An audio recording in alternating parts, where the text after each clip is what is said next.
Aquí va un dato para empezar con fuerza.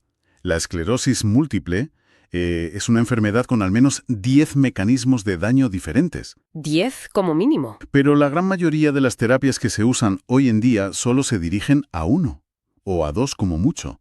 Y esto, claro, deja un vacío terapéutico enorme. Un vacío que explica por qué, a pesar de los avances, la enfermedad puede seguir progresando en muchas personas.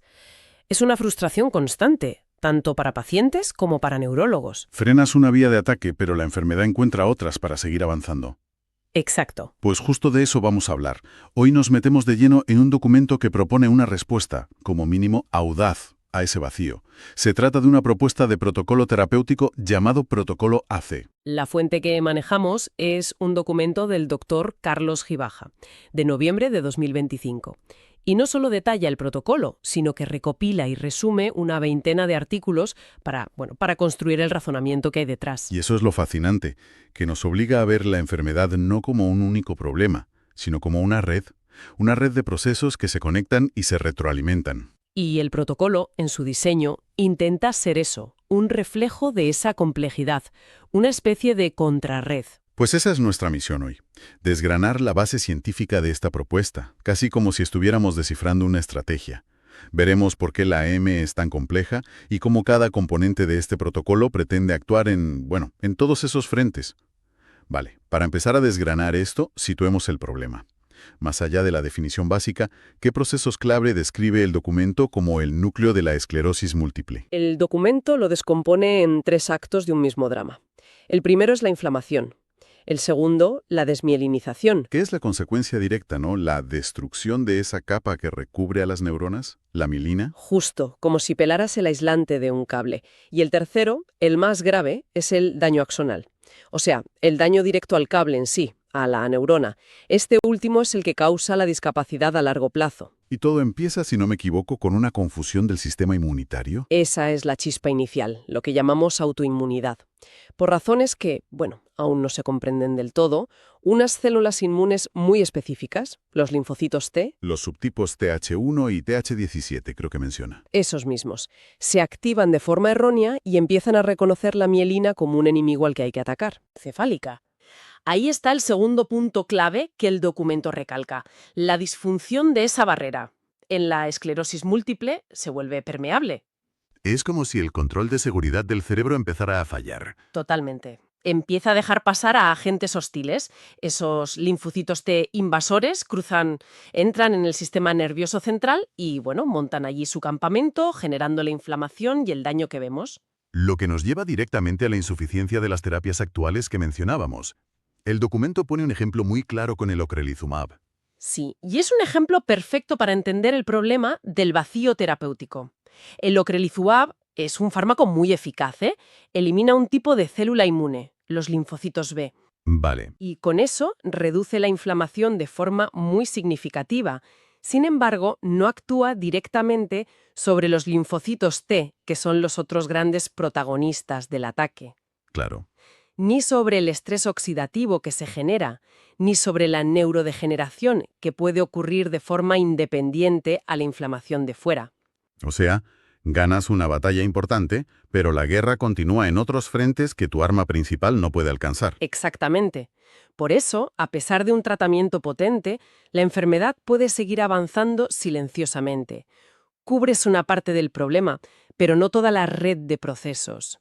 Y es justo ahí donde esta propuesta intenta meterse. Aquí es donde se pone realmente interesante, porque si las terapias actuales se centran en uno o dos mecanismos, la propuesta de este protocolo AC es, radicalmente distinta. Es un cambio de paradigma. Vale. Este protocolo. Son 3 componentes centrales muy poco convencionales y luego varias fases. Empecemos por ese núcleo, el eje central que se mantiene durante 24 semanas. El primer nombre de la lista es ivermectina. ¿Qué pieza del puzzle de la esclerosis múltiple se supone que encaja aquí? Según la lógica que expone el documento, la ivermectina no es una pieza, sino varias a la vez. La describen como un fármaco multiobjetivo. Su primer efecto, y quizás el más potente, es el antiinflamatorio. ¿Y cómo lo hace? Lo consigue inhibiendo una vía de señalización celular llamada NF-κB. Que funciona como una especie de interruptor general de la inflamación, ¿no? Es la analogía perfecta. Al apagar ese interruptor, cortas de raíz la producción de muchísimas de las moléculas proinflamatorias que causan el daño. Vale, potentísimo. Pero no se queda ahí. Su segunda función es la de inmunomodulador. Ayuda a reequilibrar al propio sistema inmunitario. ¿Y eso cómo lo hace? ¿Es como bajar el volumen de la alarma general del cuerpo? Es más bien como cambiar la emisora. Parece que reduce la actividad de los linfocitos T proinflamatorios, los TH17, que son los soldados de ataque. ¿Y al mismo tiempo? Potencia a los linfocitos T reguladores, los TREG, que son los pacificadores del sistema inmune. El documento destaca que el Premio Nobel de Medicina de 2025, de hecho, dio una relevancia enorme a la función de estos linfocitos reguladores. Y aún hay una tercera capa. Adelante. La neuroprotección. Se describe que la ivermectina activa un proceso llamado autofagia, ¿La autofagia? que es básicamente el sistema de limpieza y reciclaje de la célula. Al potenciarlo ayuda a las neuronas y a las células que producen la mielina, los oligodendrocitos, a eliminar residuos tóxicos y a mantenerse sanas. O sea que con un solo fármaco la propuesta intenta actuar sobre la inflamación, la regulación inmune y la protección neuronal directa. Exacto. Un 3 en 1. Entendido. La ivermectina parece actuar como un diplomático, intentando calmar y reequilibrar todo. Pero, ¿qué pasa con las células rebeldes, que ya están ahí, multiplicándose para atacar? ¿Hay algo en el protocolo que actúe como una fuerza de choque para eliminarlas? Ese es precisamente el papel que se le atribuye al segundo componente del eje, el fenbendazol, otro antiparasitario, y su mecanismo es completamente distinto, pero por eso mismo es tan complementario. No busca modular, busca eliminar. Justo. Se dirige al esqueleto de las células, a una estructura de microtúbulos llamada tubulina. Se une a ella y la desestabiliza, impidiendo que la célula pueda dividirse. Letal para los parásitos, claro. Pero también afecta a las células humanas que se dividen muy, muy rápido. Y en la esclerosis múltiple, esas son precisamente los linfocitos T y B autorreactivos que se están multiplicando sin control para atacar la mielina. Un momento. Hablas de impedir la división celular, de inducir la muerte celular programada.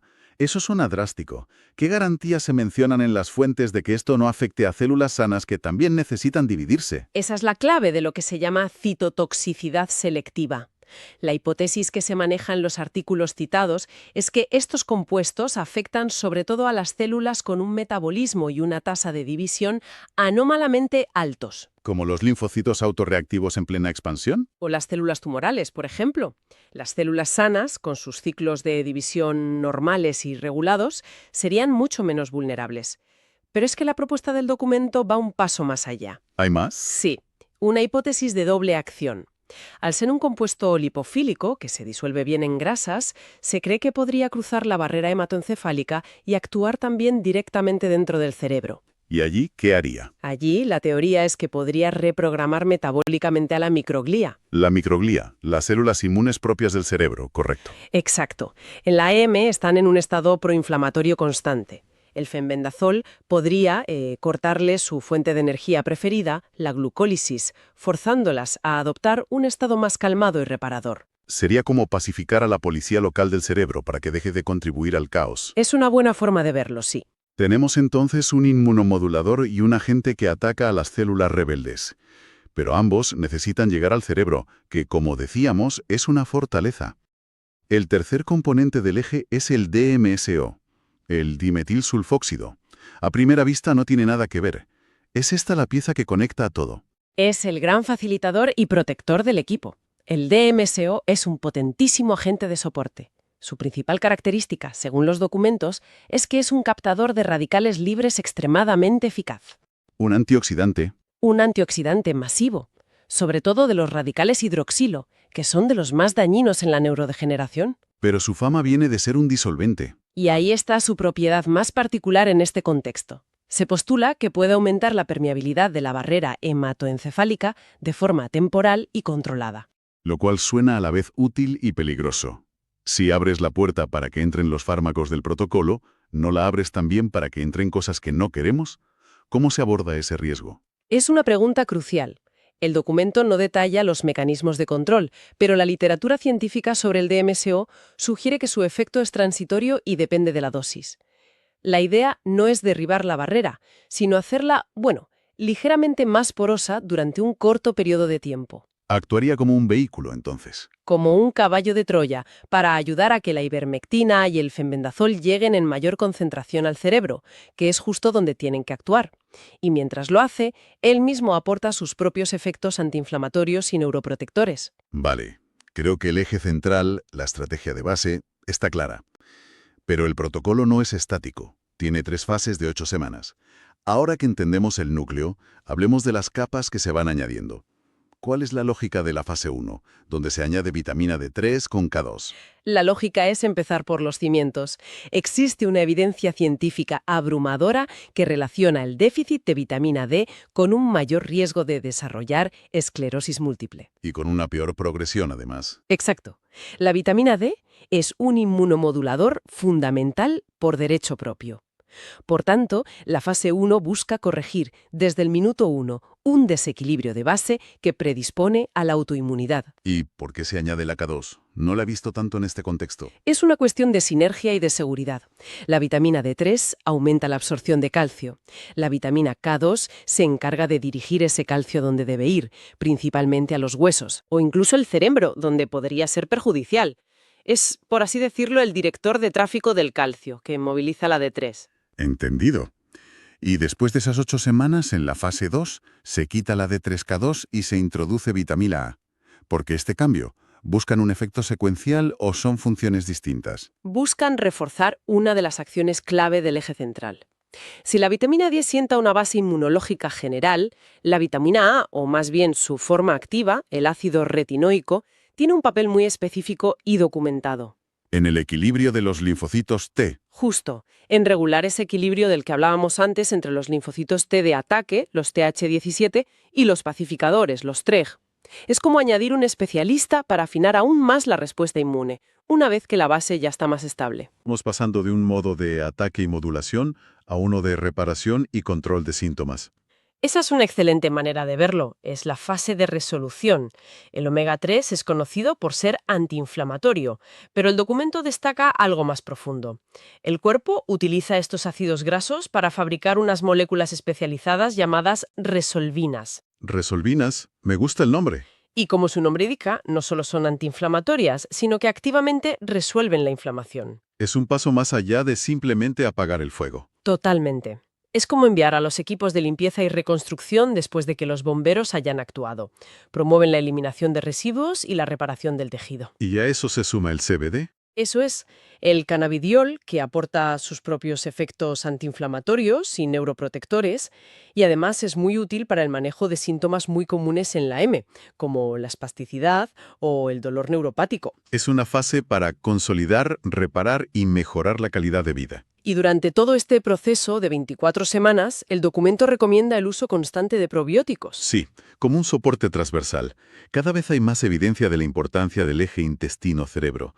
Un intestino sano y una barrera intestinal fuerte son cruciales para tener un sistema inmunitario equilibrado. Así que los probióticos buscan fortalecer esa primera línea de defensa para modular la inmunidad desde su origen. Esa es la idea. Vale, creo que tenemos todas las piezas sobre la mesa. Si lo veo bien, no es un solo tratamiento, son como 3 estrategias en una. Un equipo de asalto y diplomacia, con el eje central unos refuerzos especializados para cada fase, y un equipo de apoyo constante con los probióticos. ¿Cuál es la lógica global que une todo esto? Si conectamos esto con la visión de conjunto, la estrategia final es clara y ambiciosa. No se busca una bala de plata.